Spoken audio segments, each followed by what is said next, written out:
দেখো কত বৃষ্টি হচ্ছে বাইরে। এই বৃষ্টির ওয়েদারে কিছু একটা ভালো খেতে ইচ্ছা করছে। যাই মাকে গিয়ে বলি যে কিছু একটা বানিয়ে দিতে। হ্যাঁ দেখো বাইরে কত বৃষ্টি পড়ছে। হ্যাঁ, এই বছর আর বৃষ্টি মনে হয় কমবে না। আর মানে পুজো পর্যন্ত বোধহয় বৃষ্টি হবে। বাবা কি হবে, পুজোতে বৃষ্টি হতে কি জানি। বলছি শোনো না, বৃষ্টিতে আমাকে একটু কিছু বানিয়ে দাও না ভালো। কি বানিয়ে দেবো বাবা? তুই তো রোজ ভালো ভালোই খাচ্ছিস।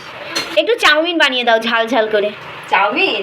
ঠিক আছে, চল এই তরকারিটা বসিয়ে নিই, ডালটা হয়ে যাক এদিকে, তাহলে বসিয়ে ওদের মেয়েকে জিজ্ঞাসা বা চাউমিন খাবে। Hello everyone. তো আজকে মেয়ের আবদার হয়েছে চাউমিন খাওয়ার। আর সত্যি বাইরে যে বৃষ্টি পড়ছে এই কদিন ধরে, একদম মুষলধারা বৃষ্টি, আর বৃষ্টির শেষ নেই। আর আমাদের রাস্তায় যেন জল একদম ভরে আছে, এত আসা যাওয়ার অসুবিধা হচ্ছে না কি বলবো। তো যাই হোক, এখানে দেখো গরম জল দিয়ে দিয়েছি, গরম জলে চাউমিন দিয়ে দিলাম, আর গরম জলের মধ্যে দিয়েছি একটু ভিনিগার, লবণ আর রিফাইন তেল। তার মধ্যে চাউমিনটা দিয়েছি যাতে চাউমিনটা একদম ঝরঝরে হবে।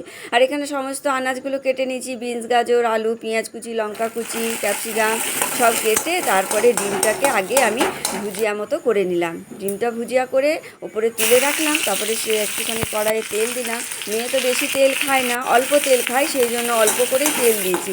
তার মধ্যে পেঁয়াজটা, আলুটা, কাঁচা লঙ্কা ভেজে তার মধ্যে গাজর, বিনস, ক্যাপসিকাম সমস্ত কিছু দিয়ে লবণ দিয়ে একটু ঢাকা দিয়ে আর রেখে দেবো। ঢাকা দিয়ে রেখে দিলে একটু ভাপে ভাপে যাতে সেদ্ধ হয়ে যায়।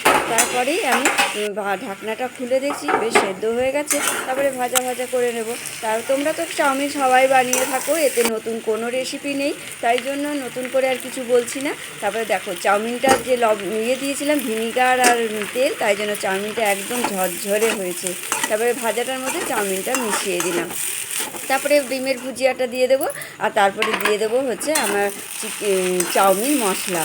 চাউমিন মশলাটা দিলে ভীষণ টেস্ট হয়, একটা খুব সুন্দর টেস্ট লাগে, নাহলে সেদ্ধ সেদ্ধ লাগে, কেননা তেল কম তো, তাই জন্য চাউমিনে একটু তেল বেশি দিলে চাউমিন খেতে ভালো লাগে। কিন্তু মেয়ে তো এত তেল খায় না, তাই চাউমিন মশলাটা দিয়ে বেশ টেস্টি হয়েছিল। রেডি হয়ে গেল চাউমিন।